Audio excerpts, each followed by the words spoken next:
La oscuridad no era simplemente la ausencia de luz en el huerto de los olivos aquella noche del año Third. Fe era una entidad física espesa y húmeda que se adhería a las ramas retorcidas de los árboles milenarios y comprimía el aire hasta volverlo difícil de respirar. El muy viento frío del desierto de Judea descendía desde las colinas de Jerusalén, filtrándose entre las hojas plateadas de los olivos con un silbido constante, casi humano, que recordaba a un susurro de advertencia. No había estrellas. Un manto de nubes bajas cargadas de la humedad inminente de la tormenta primaveral había borrado el cielo, dejando solo la penumbra y la tierra dura bajo los pies. En medio de ese silencio opresivo, se escuchaba una respiración, lenta, profunda, entrecortada. El aliento escapaba de unos labios resecos por el polvo del camino y el cansancio de semanas enteras de predicación, caminatas forzadas y discusiones interminables con las autoridades del templo. Cada exhalación formaba una pequeña nube blanca que se disolvía al instante en la frialdad de la madrugada. No era solo cansancio físico. Era el peso de una conciencia que abarcaba siglos, de una carga que ninguna espalda mortal debería soportar. Las manos, callosas por el oficio de la madera y marcadas por la intemperie, se aferraban a la corteza rugosa de un tronco centenario. Los dedos se clavaban en la madera como si buscaran un ancla, un punto fijo en un mundo que giraba hacia el abismo. El sudor no brotaba de manera normal, caía en gotas pesadas, gruesas, casi viscosas, mezclándose con la tierra del jardín y empapando la túnica de lana basta. No era el sudor de quien ha trabajado bajo el sol. Era la manifestación física de una angustia que desbordaba los límites del cuerpo humano. La sangre parecía acumularse bajo la piel, palpitando en las sienes, acelerando el corazón con un ritmo regular que resonaba como un tambor lejano en el silencio del huerto. Alrededor a pocos metros dormían 3 hombres, Pedro, Santiago y Juan. Sus cuerpos yacían dispersos sobre la hierba seca, envueltos en mantas raídas, incapaces de mantener los ojos abiertos ante el agotamiento. La carne era débil, y la vigilia prolongada los había vencido. Ninguno de ellos comprendía la magnitud del umbral que estaban cruzando. Para ellos era solo otra noche de descanso interrumpido, una pausa incómoda antes de volver a la ciudad amurallada. No sabían que en ese preciso instante, en todo el mundo, destino de millones de generaciones futuras se estaba forjando en la soledad de un hombre que oraba contra la oscuridad. Entonces un sonido rompió la quietud, primero, apenas un rumor metálico, débil, casi imperceptible. El choque suave de bronce contra cuero, luego otro, y otro más. El ritmo era constante, disciplinado. No eran sandalias de peregrinos ni pasos apresurados de mercaderes. Era el avance calculado de botas con suela de clavos de hierro golpeando la piedra caliza. El sonido se multiplicó. A la izquierda, un crujido de ramas, a la derecha, el murmullo contenido de voces masculinas que hablaban en arameo áspero y en latín gutural. De pronto, entre los troncos retorcidos aparecieron puntos de luz. No eran hogueras de campamento, eran antorchas. Llamas anaranjadas y vacilantes que avanzaban en formación, trazando sombras largas y distorsionadas contra los muros de piedra que rodeaban el huerto. La luz danzante revelaba el brillo frío de los cascos, el reflejo opaco de las espadas cortas desenvainadas, el movimiento sincronizado de escudos de madera reforzada con hierro. Una cohorte, no solo guardias del templo, reclutados entre la multitud y armados con porras. Era la presencia directa de la guarnición romana. ¿Habían venido con autoridad? Habían venido con números. ¿Habían venido para terminar con esto antes del amanecer? Antes de que la festividad de la Pascua desbordara las calles y convirtiera la ciudad en un polvorín incontrolable. Todo el mundo, la luz de las antorchas se filtraba entre las hojas, iluminando fragmentos de rostros, mandíbulas tensas, bocas cerradas en líneas severas. No había odio personal en sus miradas, solo la frialdad burocrática de un deber que debía cumplirse. La orden había sido dada, el objetivo estaba localizado. La red se cerraba. En el centro de ese semicírculo de luz y metal, una figura se separó del grupo. No llevaba armadura, no portaba espada, su túnica era sencilla de lino sin teñir, y su rostro estaba marcado por una tensión que no pertenecía a un soldado. Era Judas. Sus pasos eran rápidos, pero no firmes. Cada zancada parecía pesarle. La mano derecha estaba cerrada en un puño apretado contra el pecho, como si ocultara algo precioso o algo maldito. 30 piezas de plata. El peso del metal en su cinturón había cambiado la física de su cuerpo, tirando de su espalda, curvando su postura, envenenando su aire. Se detuvo frente al hombre que oraba. El silencio entre ambos duró una eternidad comprimida en segundos. No hubo discursos, no hubo acusaciones, solo un gesto, una inclinación hacia adelante. El contacto de unos labios contra la mejilla cubierta de polvo y sudor. Fue un beso, no un saludo de fraternidad. Fue un sello, una marca de identificación en la penumbra, el instante en que la confianza se convirtió en moneda de cambio. El mundo se detuvo, y luego estalló gritos. Acero, madera que se rompe, la paz del huerto se hizo añicos en una fracción de segundo. Las antorchas se alzaron violentamente. Los soldados se lanzaron hacia adelante con un movimiento coordinado y brutal. Las manos de Judas retrocedieron como quemadas. Pedro desenfundó una espada corta, un acto impulsivo y desesperado, y el acero silbó en el aire, encontrando carne antes de que pudiera ser detenido. Un grito de dolor agudo cortó la noche. Un guardia del templo cayó de rodillas, llevándose la mano a la oreja cercenada, la sangre brotando oscura y caliente en la luz temblorosa de las llamas. Pero fue solo un instante. La disciplina romana no se alteró por un ataque aislado. 3 hombres se abalanzaron sobre Pedro, desarmándolo con un movimiento seco, empujándolo contra el tronco de un olivo. El resto rodeó al objetivo principal. Las manos ásperas, curtidas por el manejo de cuerdas y armas, agarraron los brazos. La túnica se rasgó en el hombro. El cuello fue sujetado con una firmeza implacable. No hubo debate, no hubo juicio, solo la mecánica fría de la detención. Los discípulos restantes, despertados por el caos, retrocedieron, tambaleándose, cubriéndose con mantas, desapareciendo entre las sombras y los matorrales como ratas acorraladas. La lealtad probada en la calma se evaporó ante la primera chispa de violencia real. Solo quedaron el hombre, los soldados y el silencio repentino que siguió al grito inicial. Lo arrastraron. Los pies descalzos rasparon la tierra seca. Las antorchas giraron, proyectando sombras que bailaban como espectros contra las paredes de piedra. Todo el mundo el huerto, testigo de su agonía, vació. La noche siguió su curso indiferente, y en el aire frío de Judea, una pregunta quedó suspendida pesada como una losa de mármol. ¿Cómo pudo una noche de oración silenciosa transformarse, en cuestión de minutos, en una cacería sangrienta en el corazón mismo de Jerusalén? Jerusalén no era simplemente una ciudad. Era un mecanismo en todo el mundo. Un organismo de piedra caliza y voluntad humana que respiraba bajo el peso de un imperio y la tensión de una fe inquebrantable. Corría el mes de Nisán del año Cer de la era común. La festividad la Pascua había transformado los caminos del desierto en ríos de peregrinos. Miles de judíos llegaban desde Galilea, desde Egipto, desde las orillas del Éufrates, el mundo siguiendo la antigua orden de presentarse ante el rostro de Yahvé en el lugar que él había elegido. Cada uno cargaba con su carga. Sacos de harina, corderos atados con cuerdas de lino, monedas de bronce tintineando en bolsas de cuero, y una esperanza frágil que se aferraba a la promesa de redención. Las calles, normalmente estrechas y silenciosas, se habían vuelto gargantas de humanidad. El polvo se levantaba en nubes densas con cada paso de sandalias, mezclándose con el olor a cordero asado, a incienso quemado, a sudor antiguo y a estiércol seco. El aire era pesado, saturado de voces en arameo, en griego koiné, en latín militar, un murmullo constante que rebotaba contra los muros de la ciudad santa, pero bajo esa ebullición festiva latía una estructura de control inflexible. Roma no toleraba el caos. Y Jerusalén, en días como estos, era un polvorín esperando una chispa. En la colina norte, la torre Antonia se erguía como un puño de hierro contra el cielo. Desde sus balcones de piedra, los centuriones observaban los patios del templo con ojos calculadores.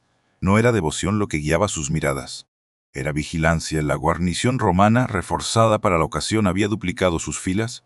No venían a proteger, venían a contener. Cada escudo redondo, cada pilón con punta de hierro, cada casco con cresta de crin de caballo, era una extensión del poder de Tiberio en Roma, un recordatorio silencioso de quien dictaba la paz y quien desataba la guerra. El prefecto Poncio Pilato no residía en el palacio de los reyes asmoneos por comodidad. Lo hacía por estrategia. Había trasladado su cuartel general a Jerusalén precisamente para estas fechas, para tener la amenaza bajo control, en todo el mundo, para poder aplastar cualquier revuelta antes de que el fuego se extendiera más allá de las murallas. Su autoridad no se discutía, se imponía. La cruz no era un símbolo de fe para él, era una herramienta de Estado, un mensaje escrito en carne y hueso para quien osara desafiar el orden de la Pax Romana. Pero el templo, no un edificio religioso, era el corazón económico, judicial y político de la nación judía. Allí, el sumo sacerdote Caifás no solo oficiaba rituales, administraba un sistema, supervisaba el cambio de monedas, controlaba la venta de animales puros, recaudaba los diezmos, y mantenía una red de influencia que se extendía desde los tribunales del Sanedrín hasta las aldeas más remotas de Judea. Su poder era absoluto dentro de los muros sagrados, pero dependía de un equilibrio precario con Roma. Caifás no era un fanático ciego. Era un político pragmático, y su pragmatismo le susurraba una verdad incómoda. Un Mesías carismático era un riesgo inaceptable. La historia de los celotes de los profetas errantes, de los que prometían el fuego del cielo y la liberación de Roma, siempre terminaba en sangre. Y cuando Roma actuaba, No distinguía entre el pavio inocente. Quemaba barrios enteros, crucificaba a cientos en las carreteras, borraba linajes. Caifás lo sabía, había visto las consecuencias y por eso, la existencia de aquel hombre de Nazaret no era solo una cuestión teológica. Era una amenaza de supervivencia institucional. Dos mundos colisionaban en las calles empedradas. El de la ley divina exige pureza, sacrificio, espera mesiánica. El de la ley imperial exige silencio, tributo, sumisión. No había espacio para la negociación. No había término medio. En el centro de esa intersección imposible caminaba un hombre cuya sola presencia alteraba la gravedad del sistema.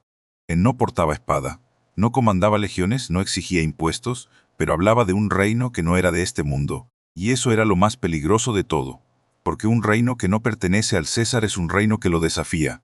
Y un mensaje que predica la inversión del orden social, donde los primeros serán últimos. Donde los limpios son los que tienen el corazón quebrantado. Donde la autoridad se mide por el servicio y no por la fuerza, es una sentencia de muerte en un imperio construido sobre la jerarquía y el miedo. Las autoridades religiosas veían herejía, los romanos veían sedición, ambos veían lo mismo. Un punto de fractura que debía sellarse antes de que se abriera por completo. La ciudad respiraba con dificultad. Cada discurso en las sinagogas era escuchado con atención tensa. Cada milagro susurrado en los mercados era analizado no como gracia, sino como señal de desestabilización. Los fariseos ajustaban sus filacterias, buscando contradicciones en sus palabras. Los saduceos contaban monedas, evaluando el costo de su silencio o de su acción. Los celotes afilaban sus cuchillos en la oscuridad de los callejones, preguntándose si aquel podría ser el líder que habían esperado, o si sería otro que los llevaría a la ruina. Y el pueblo cansado, hambriento de esperanza pero acostumbrado a la decepción. Todo el mundo observaba, temía, porque sabían por experiencia propia que cuando los poderes de la tierra y del cielo chocan, la primera víctima siempre es la gente común. Pero ninguno de ellos podía apartar la mirada. La tensión era palpable, una cuerda tensada al límite, vibrando con cada paso del nazareno hacia el centro de la ciudad. No había escapatoria, no había tregua. Solo la marcha implacable hacia un destino que ya había sido escrito no por manos humanas, sino por la convergencia fría de la historia, la fe y el poder. La maquinaria estaba en movimiento. Los engranajes giraban, y nada, absolutamente nada, podía detener el ciclo que se había puesto en marcha. La habitación superior no era un refugio sagrado. Era un espacio rectangular de muros de piedra caliza sin pulir, frío al tacto, con vigas de cedro ennegrecidas por décadas de humo de lámparas de aceite que colgaban de cuerdas de cáñamo gastadas. El suelo estaba cubierto de juncos secos y alfombras de lana teñida con raíz de rubia y índigo, ya desgastadas por las pisadas de generaciones de peregrinos que buscaban un techo cerca del templo antes de la Pascua. No había muebles. Solo cojines de lino rellenos de paja dispuestos en semicírculo alrededor de una mesa baja de madera de sicómoro, rajada por el tiempo, marcada por cuchillos y vasijas de barro. El aire era pesado, cargado de la humedad que subía desde los callejones estrechos de Jerusalén y se filtraba por las rendijas de las ventanas sin vidrio, tapadas solo con lonas de cabra. En el centro, una lámpara de bronce con 7 mechas parpadeaba, proyectando sombras alargadas que bailaban contra las paredes como espectros mudos. No había música. No había discursos, solo el crujido de la madera, el roce de las sandalias contra los juncos y la respiración contenida de 13 hombres que sabían, sin decirlo, que aquella noche cambiaría el eje del mundo. Sobre la mesa, la cena no era un banquete. Era supervivencia ritualizada.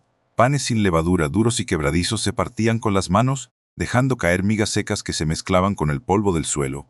Un cuenco de cerámica vidriada contenía vino agrio, mezclado con agua para rebajar su acidez, servido en copas de estaño abollado por el uso cotidiano. No había especias exóticas, ni carnes asadas en espetas, ni frutas traídas de lejanas provincias. Solo lo básico. Lo que un hombre trabajador podía permitirse tras meses de caminar por senderos polvorientos, durmiendo bajo estrellas y comiendo lo que la tierra y el mercado permitían. Las manos que tomaban el pan estaban marcadas. Callos en las palmas por el manejo de herramientas de carpintería, cicatrices blancas en los dedos por cortes de sierra, uñas rotas por la intemperie. Eran manos de oficio, no de sacerdocio. Manos que habían construido puertas, reparado yugos, levantado muros. Manos que en pocas horas serían clavadas en un rincón. Un recipiente de cobre martillado contenía agua fría. El líquido estaba quieto, reflejando la luz temblorosa de las mechas. Un hombre se arrodilló, no por mandato, no por espectáculo, por decisión silenciosa. Sus rodillas chocaron contra los juncos secos. El sonido fue sordo, íntimo. Desató las correas de cuero de una sandalia. La dejó caer, el pie estaba sucio. cubierto de polvo de camino, salpicado de barro seco, con la piel agrietada en el talón y los dedos hinchados por caminatas interminables. El agua tocó la piel. El contraste fue inmediato. El frío del líquido contra la piel caliente y reseca. Una esponja de lino ya usada se empapó. La mano se movió con lentitud deliberada, frotó el empeine. Limpió entre los dedos, secó con un paño áspero. No hubo palabras, solo el roce del agua, el crujido de la tela, el silencio denso de los presentes que observaban, incapaces de comprender la inversión total del orden establecido. En un imperio donde el poder se medía por quién era servido y quién servía, aquel acto era una revolución silenciosa. Una declaración de que la autoridad no residía en la espada, sino en la rodilla doblada, en la capacidad de tocar la suciedad ajena sin asco, en la voluntad de asumir lo indigno como propio. Los demás permanecían inmóviles. Algunos bajaron la mirada, otros apretaron las mandíbulas. La incomodidad era palpable, un nudo en el estómago que no venía del hambre, sino de la vergüenza silenciosa de haber caminado junto a un maestro sin entender su lenguaje.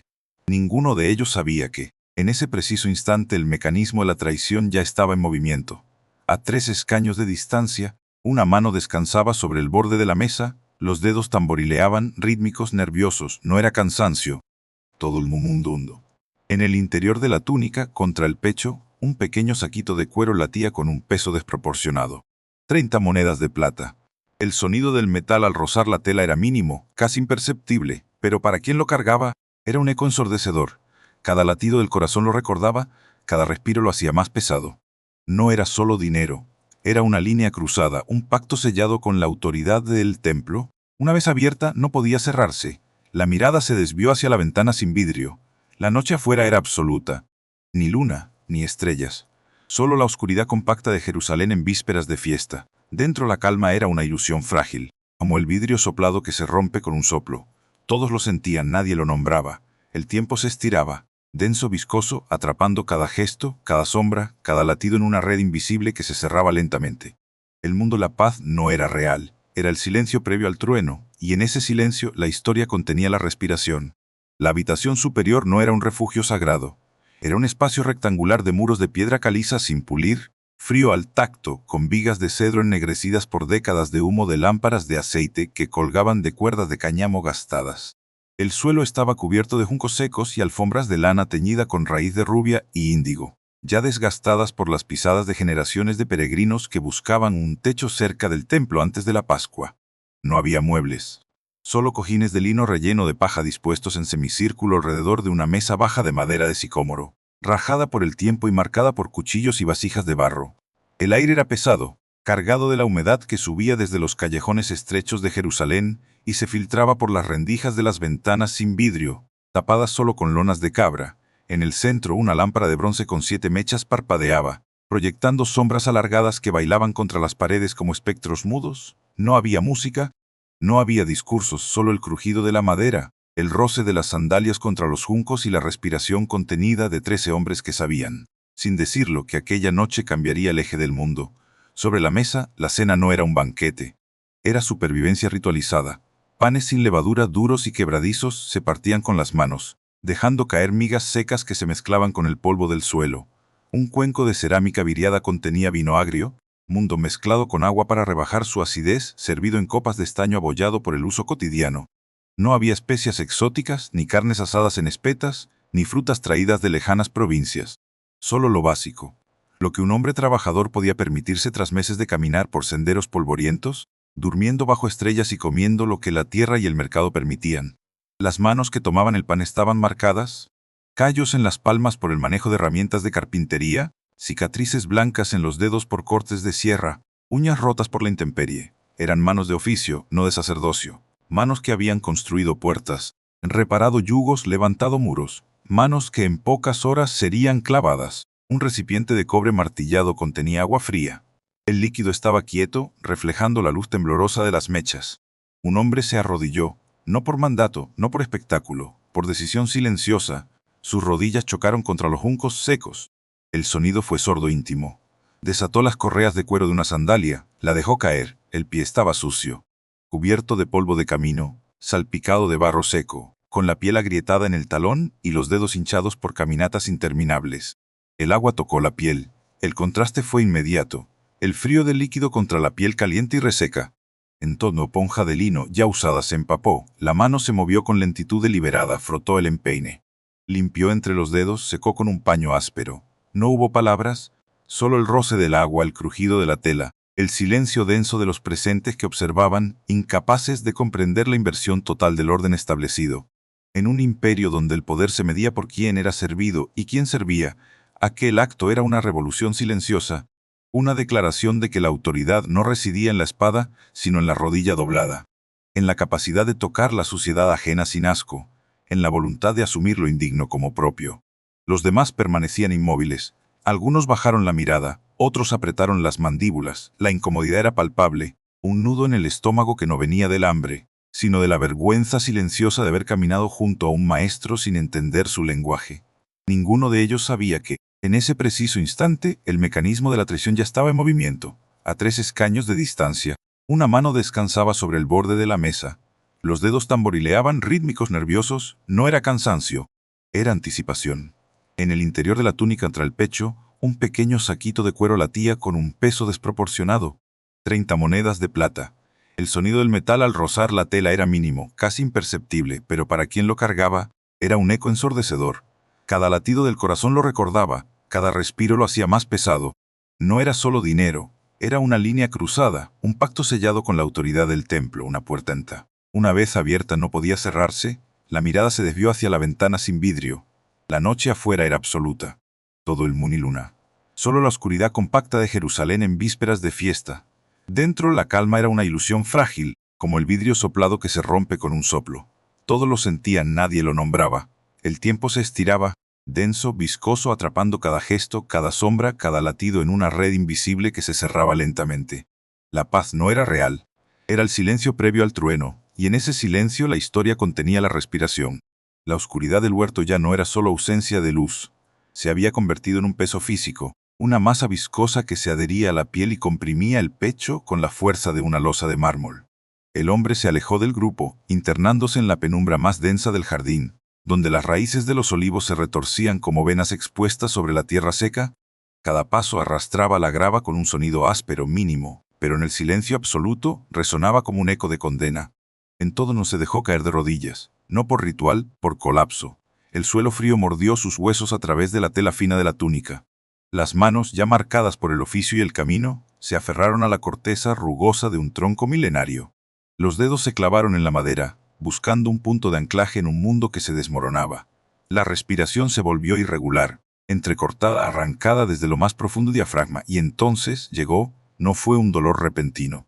Fue una marea, un sudor denso pesado, casi sanguíneo, que brotó de cada poro y empapó la frente, el cuello, la espalda. Las gotas caían sobre la tierra polvorienta, absorbiéndose al instante, como si la tierra misma bebiera la angustia. Los músculos temblaban, no por el frío, por una tensión interna que desbordaba los límites de la carne. La mente repasaba cada paso dado, cada palabra pronunciada, cada rostro que se cruzaría en las próximas horas. El presto. La soledad. Ningún discípulo lo seguía. Habían quedado atrás, vencidos por el cansancio de semanas enteras de caminatas forzadas, de discusiones interminables, de la fatiga acumulada de vivir al borde del filo. Ahora yacían dispersos sobre la hierba seca, envueltos en mantas raídas, con los ojos cerrados y la respiración pesada. La carne era débil, y la vigilia, imposible. Él los había llamado a velar, pero el sueño los había arrastrado sin piedad. No había malicia en su abandono. Solo humanidad, solo el límite biológico de cuerpos que habían dado todo. Pero esa humanidad, en ese instante, se convertía en la soledad más absoluta. Ningún ojo lo veía, ninguna voz lo sostenía, solo el viento, las hojas y el cielo cerrado que negaba cualquier señal de consuelo. A pocos metros, separado del círculo de agonía, otra figura se movía con pasos rápidos y calculados. Judas no miraba hacia atrás. Sus ojos estaban fijos en el sendero que descendía hacia la ciudad, hacia las murallas, hacia el templo. Su mano derecha permanecía cerrada contra el pecho, ocultando un pequeño saquito de cuero que latía con un peso desproporcionado a su tamaño. 30 piezas de plata. El metal no era solo dinero. Era una frontera cruzada. Un pacto firmado en silencio con la autoridad del Sanedrín. Cada paso que daba hacia la puerta este de Jerusalén era un paso lejos del maestro, lejos de la promesa, lejos de la luz. Se detuvo barco de una puerta secundaria, abrió la bolsa. El sonido fue mínimo, pero en la quietud de la madrugada resonó como un martillazo. Las monedas cayeron sobre su palma. Todo el mundo, pesadas, lisas por el uso, las contó. 1, 2, 3, 30. El número no cambiaba, pero con cada conto, el aire se volvía más denso. No era avaricia lo que lo movía, era desesperación. Una convicción torcida de que forzar la mano del destino, de provocar el conflicto, aceleraría el reino que todos esperaban. Pero la realidad no seguía guiones humanos, solo seguía su propia lógica de sangre y poder. Guardó las monedas, ajustó la túnica, se fundió en las sombras que conducían a los patios de los sacerdotes. La traición no había sido un acto de odio. Había sido un acto de fe mal dirigida, y eso la hacía infinitamente más peligrosa. Mientras él caminaba, en el interior de las murallas otra máquina comenzaba a girar. La casa de Caifás no dormía. Las antorchas iluminaban los pasillos de piedra donde los escribas y ancianos del Sanedrín se reunían en secreto, violando la ley que prohibía los juicios nocturnos. Pero la ley era un lujo cuando la supervivencia institucional estaba en juego. Las puertas estaban cerradas, los sirvientes alejados. En el centro de la sala, sobre una mesa de cedro, se apilaban pergaminos con testimonios preparados, declaraciones ajustadas, acusaciones pulidas para encajar en el marco legal romano. No importaba la verdad, importaba la narrativa. Importaba que Pilato viera una amenaza política, no un debate teológico. Los testigos eran instruidos, sus palabras ensayadas, sus miradas ensombrecidas por el miedo a quedar fuera del círculo de poder.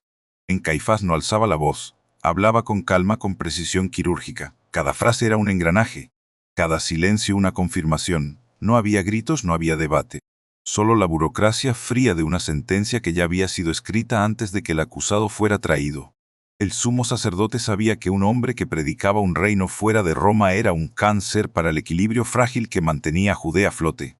Y los cánceres no se discuten, se extirpan. La orden fue clara: reunir pruebas, fabricar coartadas. Entregar al prisionero al alba.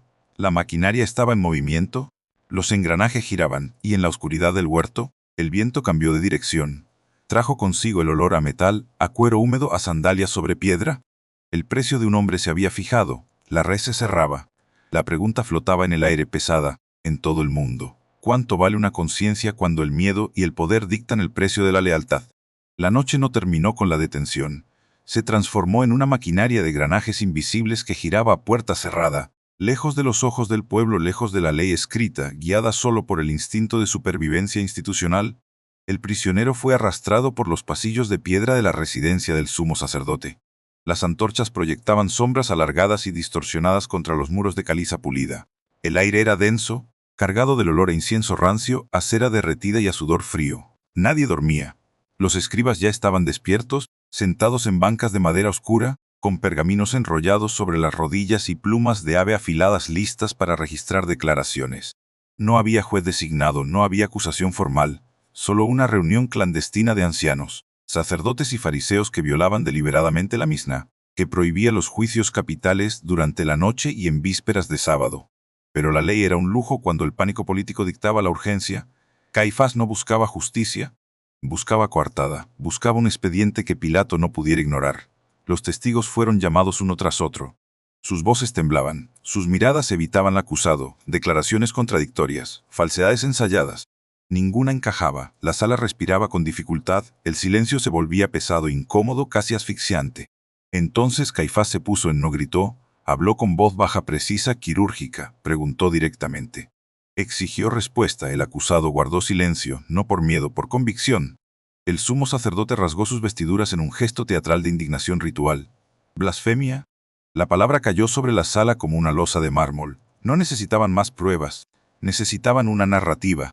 Y la narrativa exigía sangre romana. El amanecer no trajo luz, traslado. La puerta del templo se abrió. El prisionero fue conducido hacia la Torre Antonia, el bastión militar que dominaba los patios sagrados. Allí el suelo era diferente, piedra basáltica fría, pulida por miles de botas con suela de clavos. El pretorio romano no era un tribunal, era un cuartel de control. Poncio Pilato esperaba en el patio interior, de centuriones, con la capa militar sobre los hombros y la mirada fija en el horizonte donde el sol apenas comenzaba a teñir las murallas de rojo pálido. No le interesaba la teología judía, le interesaba el orden, le interesaba evitar un motín durante la Pascua, le interesaba no enviar un informe a Tiberio que lo acusara de negligencia. El intercambio de jurisdicciones fue un juego de espejos legales. Todo el mundo, los sacerdotes se negaron a entrar en el patio para no contaminarse ritualmente antes de comer el cordero pascual. Pilato salió, escuchó, interrogó. La pregunta fue directa: ¿eres rey? La respuesta fue elusiva, el silencio se instaló. En Pilato declaró inocencia, pero la presión no era legal, era política. Los ancianos alzaron la voz. Hablaron de sedición, de subversión fiscal, de una amenaza al César. La mención del emperador fue el detonante. Pilato conocía la paranoia de Roma, conocía los precedentes. Conocía que un prefecto que toleraba a un autoproclamado rey no duraba un mes en Judea. La balanza se inclinó, no por convicción, por cálculo. La decisión no fue tomada en el pretorio, fue empujada hacia la calle. Pilato, buscando una salida, ofreció la amnistía pascual: un prisionero, 2 rabás, un insurgente, un asesino, un hombre de violencia real. Jesús, un predicador, un maestro, un hombre de palabras. La multitud, agitada por los agentes del templo, respondió con un grito unánime: Barrabás. El intercambio fue instantáneo. La lógica de la masa no razonaba, reactuaba. El miedo a la represión romana canalizó la rabia acumulada contra un solo punto de fuga. Pilato lavó sus manos en un recipiente de bronce. El agua corrió clara, fría e indiferente. No era un acto de conciencia. Era un ritual de deslinde burocrático. La sentencia ya estaba escrita en el aire. La entrega fue inmediata. Los soldados tomaron al prisionero. Lo condujeron al interior del cuartel. Las puertas se cerraron. El sonido del metal resonó contra la piedra. El patio quedó vacío. Solo el viento de la madrugada soplaba entre las columnas. Pero dentro la máquina de castigo ya estaba en movimiento. El flagrún no era un látigo común, era un instrumento de tortura estatal. Mangos de madera de roble, tiras de cuero crudo, en sus extremos pequeñas bolas de plomo fundido y fragmentos de hueso de oveja afilados. Colgaba de una percha de hierro junto a la pared de la celda de castigo. 2 legionarios lo tomaron. No con odio, con indiferencia profesional, era un trámite, un procedimiento estándar para esclavos, rebeldes y condenados a cruz. El prisionero fue despojado de la túnica superior. La espalda quedó expuesta al aire frío del amanecer. La piel, marcada por horas de tensión y sudor, temblaba ligeramente, no por el frío, por la anticipación del impacto. Las cuerdas de cuero fueron enrolladas alrededor de las manos, atadas a un poste de madera baja. La postura forzada, la espalda arqueada. El primer latigazo no sonó, solo crujió, el cuero mordió, la piel se abrió. La sangre brotó oscura, caliente, mezclándose con el polvo del suelo. El segundo impacto fue más profundo. El tercero rompió la fibra muscular. No había gritos, solo respiraciones entrecortadas. Golpe tras golpe. Ritmo constante, eficiencia brutal. La carne se desgarraba, la sangre salpicaba la piedra. Los soldados contaban. No por sadismo, por reglamento, el castigo debía debilitar, no matar antes de tiempo. La muerte pertenecía a la cruz. Mientras la flagelación terminaba, en la ciudad el ambiente cambió. El cielo se aclaró, pero la atmósfera se oscureció. Las calles, normalmente bulliciosas por los preparativos del sacrificio pascual, permanecían semidesiertas. Los mercaderes cubrían sus puestos, las mujeres cerraban las puertas de sus casas, los niños eran retirados de las esquinas.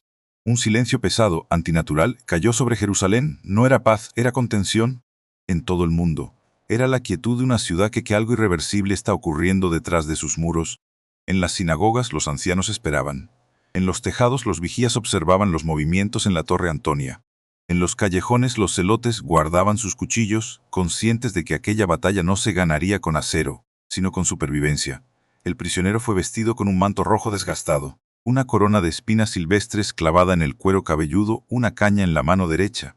La burla era parte del protocolo romano: humillar antes de ejecutar, quebrar el espíritu antes de quebrar el cuerpo. Pero la resistencia no estaba en los músculos. Estaba en la mirada, fija, serena, inquebrantable. Eso irritaba más que cualquier grito.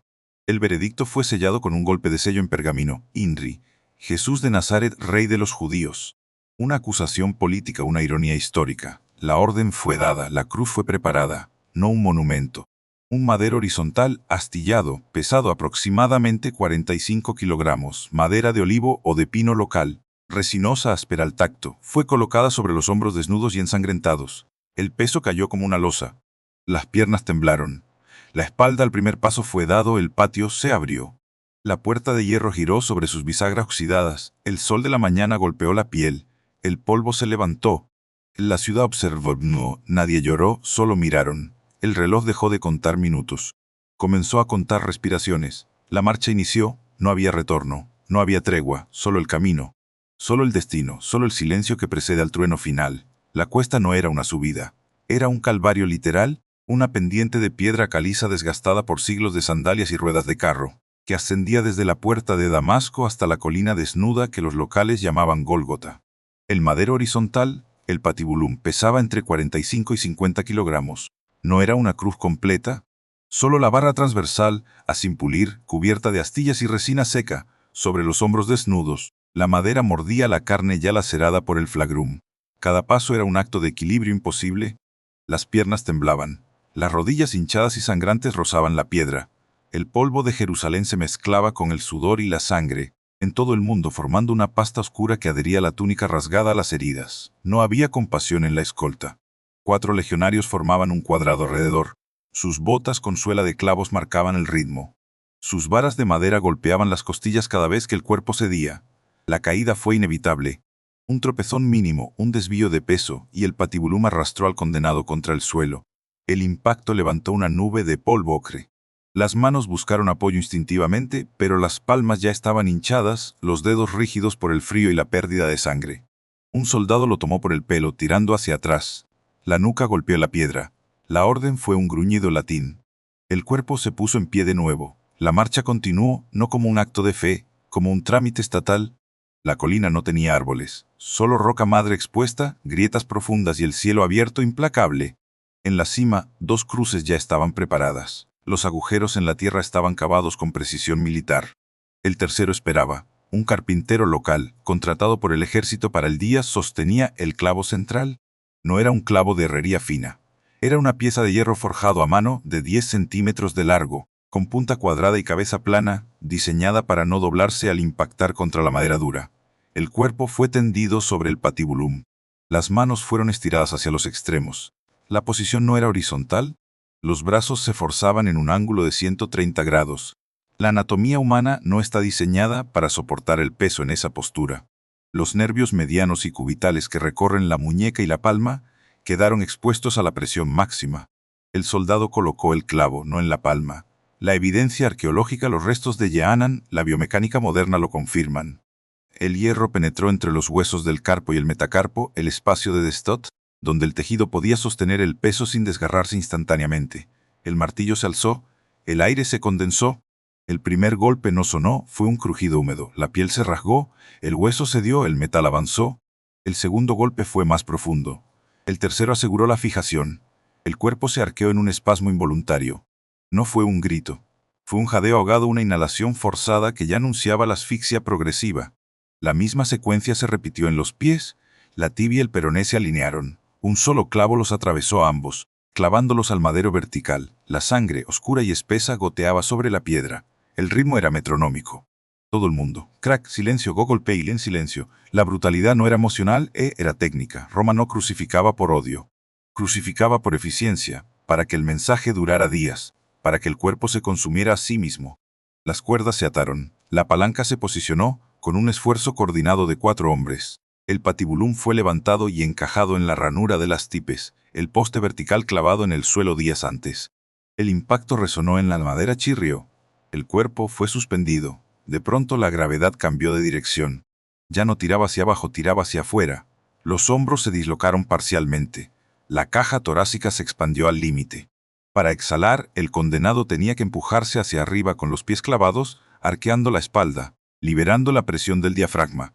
Cada respiración era un acto de tortura consciente. Inspirar era fácil. Exhalar requería fuerza, y la fuerza se agotaba. El tiempo dejó de ser lineal, se volvió cíclico. Subir, respirar, bajar, descansar. Subir, respirar. El ciclo se repitió durante un sol de mediodías, que minutos antes quemaba la nuca, comenzó a perder intensidad. Un manto gris, denso, antinatural, se extendió desde el horizonte oriental. No eran nubes de tormenta, era un oscurecimiento súbito, documentado por historiadores no cristianos, una anomalía atmosférica que sumió la colina en una penumbra opresiva. La temperatura cambió. Trajo olor a tierra mojada, a cobre, a silencio. Acostumbrados a gritos y súplicas, guardaron silencio. Los espectadores que habían quedado se cubrieron. El aire se volvió pesado, casi líquido. En la oscuridad creciente el cuerpo cedió, los músculos fallaron. El diafragma se paralizó. La asfixia comenzó su cuenta final. La sed fue el siguiente tormento. La deshidratación acelerada por la pérdida de sangre y el sudor espesó la lengua, agrietó los labios. Volvió la deglución un acto imposible. Un soldado, siguiendo el protocolo de misericordia mínima romana, empapó una esponja en posca, una mezcla agria de vinagre y agua que los legionarios bebían para reponer sales. La colocó en el extremo de una caña de hisopo y la acercó a los labios. El contacto fue breve. El líquido ácido ardió en la boca reseca. Fue un alivio mínimo, un recordatorio de que el cuerpo aún respondía a estímulos. Entonces llegó la voz, no fue un llanto. Fue una proclamación, una frase en arameo gutural, arrancada desde lo más profundo de unos pulmones que ya colapsaban. Eli lema sabachthani. Dios mío, ¿por qué me has abandonado? Las palabras no fueron una duda teológica. Fueron la cita extra del Salmo Osá, el Salmo del justo perseguido. Un reconocimiento público de que la profecía se cumplía en carne y hueso. En los presentes que entendían el arameo se miraron. No hubo burlas. Solo un reconocimiento frío de que estaban presenciando algo que trascendía la ejecución común. El cuerpo se relajó, no por paz, por colapso neurológico. El corazón, sobrecargado por el estrés extremo, la hipovolemia y el desequilibrio electrolítico, entró en fibrilación. La sangre se acumuló en el pericardio. El pleural se llenó de fluido. El último aliento no fue fuerte, fue un suspiro definitivo. La cabeza cayó hacia adelante, la nuca se dobló. El silencio que siguió no fue vacío, fue absoluto. Como si la colina misma contuviera la respiración. Los soldados entrenados para reconocer la muerte en campo de batalla, todo el mundo, no necesitaban herramientas, el pecho ya no se movía.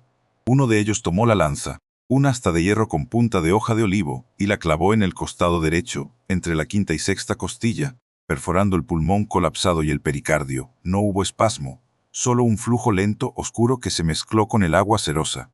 La sangre y el agua, el signo médico incontrovertible de un corazón roto por el trauma y la asfixia. La orden fue dada. El cuerpo ya sin vida quedó suspendido en la cruz contra el cielo negro. La ejecución había terminado. El mensaje había sido enviado. Pero en la colina desnuda, bajo un cielo que se negaba a aclararse, la historia apenas había comenzado a escribir su verdadera página. La colina de Gólgota no tenía nombre sagrado en los mapas romanos. Era solo un basurero topográfico, una protuberancia de caliza erosionada por siglos de viento del este, donde la roca madre emergía como huesos rotos de la tierra. No había árboles, no había sombra. Solo el cielo abierto, implacable, y el suelo cubierto de escombros, cenizas viejas y fragmentos de cerámica rota. El patíbulo, esa barra horizontal de madera de pino resinosa, pesaba casi 50 kilogramos. Había viajado desde la puerta de los jueces hasta aquí, arrastrando un cuerpo que ya no respondía a la voluntad, sino a la inercia de la gravedad y el dolor. 4 soldados de la escolta lo soltaron de golpe.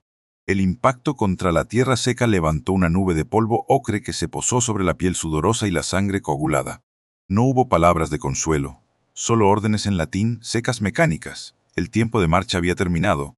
Comenzaba el tiempo de la fijación. El condenado fue tendido sobre la madera. La posición no era horizontal. Los brazos se forzaron hacia los extremos del patíbulo, formando un ángulo de 130 grados.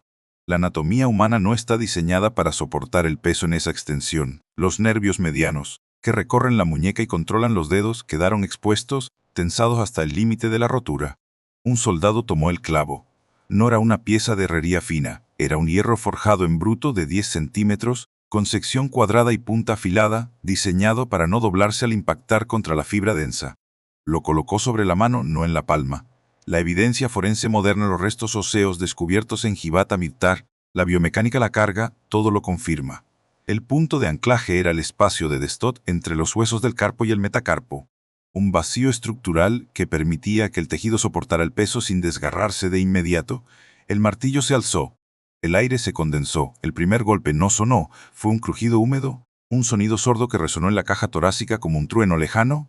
La piel se rasgó, el periósteo cedió.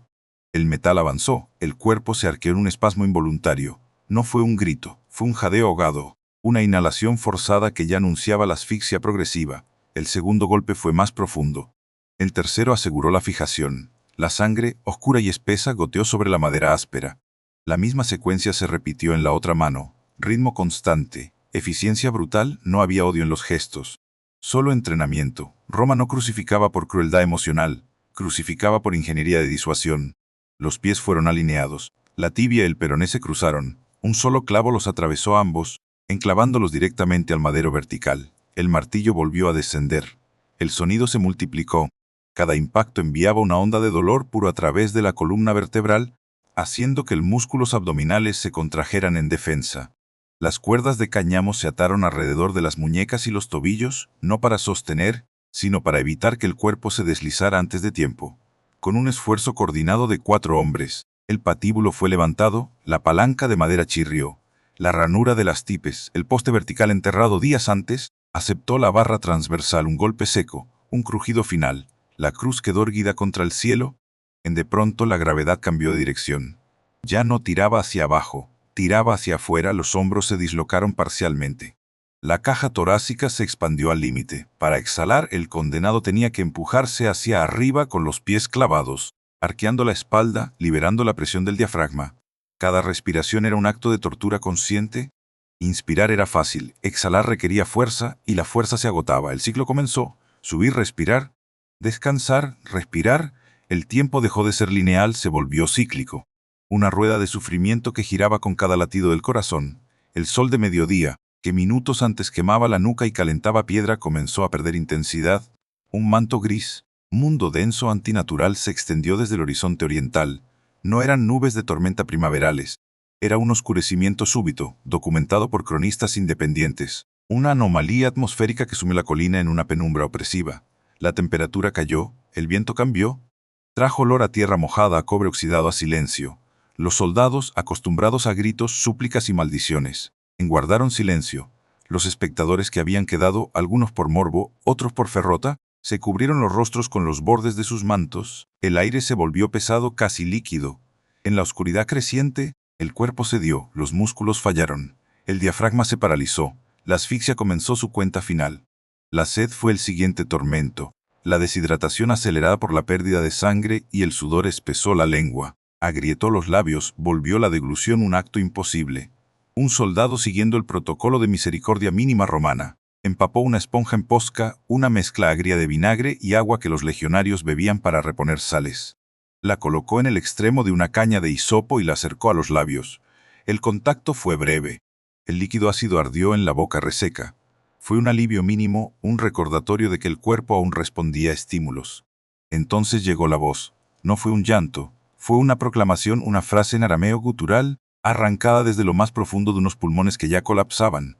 Eli, Eli, lema sabachthani, Dios mío, ¿por qué me has abandonado? Las palabras no fueron una duda teológica, fueron la cita exacta del Salmo 22, el Salmo del justo perseguido. Un reconocimiento público de que la profecía se cumplía en carne y hueso. Mundo, los presentes que entendían el arameo se miraron, no hubo burlas. Solo un reconocimiento frío de que estaban presenciando algo que trascendía la ejecución común.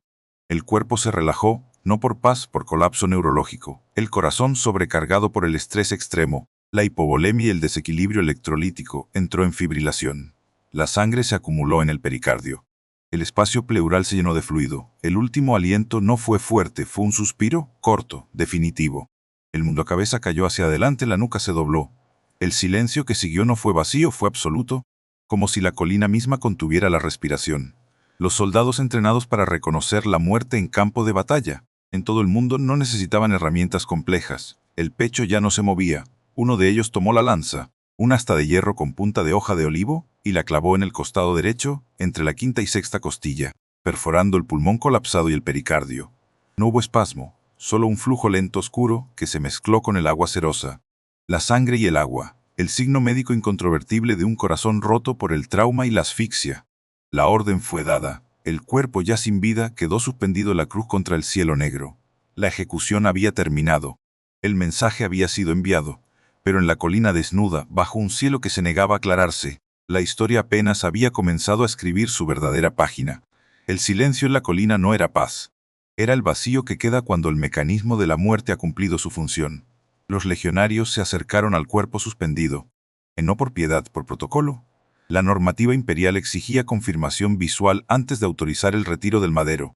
Uno de ellos, un veterano con cicatrices en los antebrazos y mirada de hierro, tomó una lanza corta, el pilum de infantería ligera.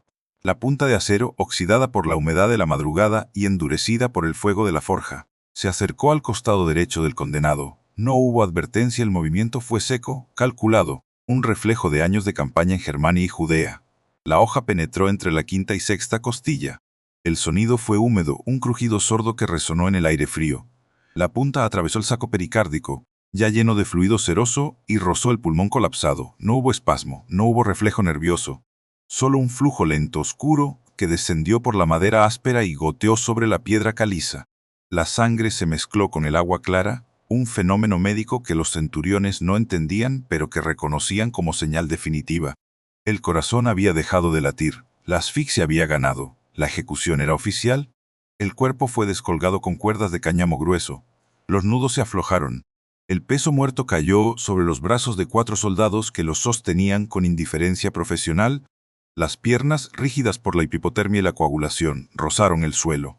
El patibulum quedó abandonado en la tierra, manchado de costras oscuras y astillas arrancadas. El aire olía a cobre, a sudor rancio y a la resina seca del pino. Nadie lloraba, nadie celebraba. Solo el sonido de botas sobre grava y el jadeo contenido de hombres que ya querían regresar al cuartel. La colina de Gólgota, testigo mudo de cientos de muertes idénticas, volvió a su rutina de abandono. Pero entonces 2 figuras aparecieron por el sendero inferior. No eran discípulos ocultos, eran hombres de rango. José de Arimatea, miembro del Sanedrín, con túnica de lino fino bordada en los puños y capa de lana teñida con índigo. Nicodemo, fariseo, portando una bolsa de cuero pesado que tintineaba con el peso de monedas y frascos de vidrio soplado. No venían a mirar, venían a reclamar. La ley romana permitía la entrega del cadáver si un ciudadano de buen estatus lo solicitaba antes del ocaso del sábado. Pilato, aún inquieto por la rapidez de la muerte y la extraña serenidad del proceso, autorizó la entrega con un gesto breve de la mano.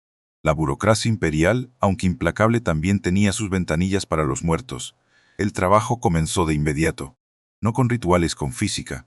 Los clavos de hierro atravesaban los carpos y los tarsos. Un herrero local, convocado por la guardia, acercó un martillo pequeño y una cuña de bronce. No había prisa, pero tampoco reverencia. El sonido del metal contra metal fue agudo, chirriante, un eco que hizo crujir los dientes a los presentes. La cuña se insertó bajo la cabeza del clavo, un golpe seco, el hierro cedió milímetros, la madera se astilló. El clavo se deslizó hacia atrás, arrastrando con él fragmentos de tejido necrótico y coágulos negros. Cuando el metal le cayó al suelo, el sonido fue opaco definitivo. El mismo procedimiento se repitió en el otro lado.